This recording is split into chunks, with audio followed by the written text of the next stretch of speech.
Good afternoon, Jacob Wheeler here at 15749 County Road 5, doing a quick roof inspection here. Thank you guys so much for allowing us to come up here on your roof, Marion. First thing I always want to look at while we're going up here and checking out your roofing system is just to take a quick look into your guttering system.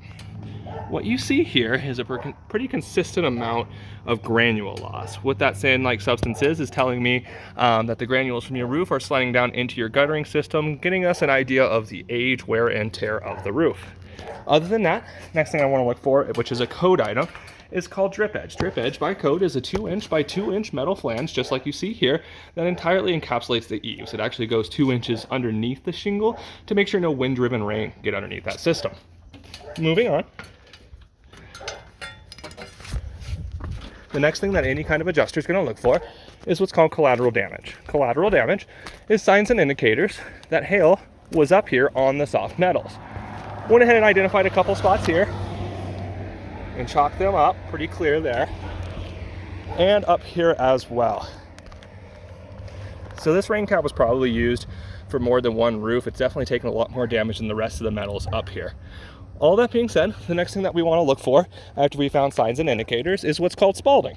Spalding is when hail hits the shingle, dislodges the granules, showing the fiberglass matting underneath. Now, I actually have found no spalding up here. So your presidential shingle looks great and really held up against that weather. A couple things I do want to point out.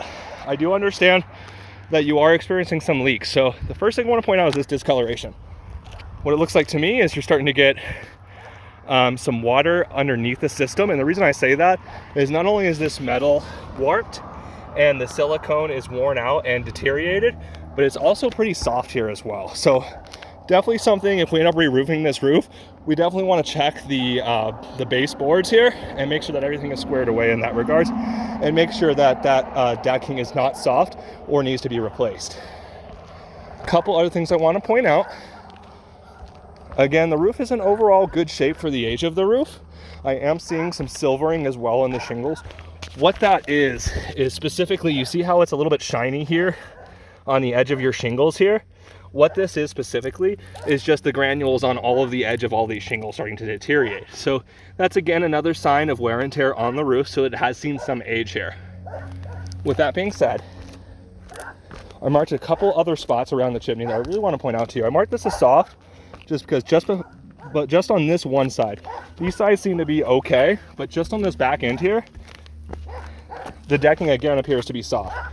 So this could be another entry point, especially with a lot of these nails here that you can see are not silicones. So the issue there is that's just a fantastic place for water to penetrate into the roofing system, which can cause leaking, which I know you're currently experiencing. So this is one of the places that I'd really want to focus on as far as replacing, just to make sure that you're not getting any water into that system. Last spot I really want to point out to you guys today, this is the one I think is probably your major issue. It looks like there was a repair up here one other time before. Come over on this side of the chimney. I put a big old arrow here for us. You can kind of see some of this material hanging out here. This right here is actually a synthetic underlayment that's designed to shed the water. The problem, as you can see here, is normally I want to put like a piece of counter flashing or some type of metal like you see on this side to hold this flat to make sure no water's getting in the system. Unfortunately, not only is water getting in there, but I'm also seeing a ton of debris from the trees and from around the area that are coming up here, and that's just a fantastic place for all the water to migrate. And this is going to be my number one focus in regards to needing a repair immediately. Whoever did this definitely should have had this flush here, but now you can see that there's definitely moisture and material just coming in underneath this system as well. So with all that said, Jacob Wheeler, Red Rock Roofing, standing for greatness. It's definitely time to know what your options are. I don't think this is a fantastic candidate for hail damage, but I think it's definitely time to get the roof fixed, especially these problem areas. Jacob Wheeler, Red Rock Roofing, standing for greatness.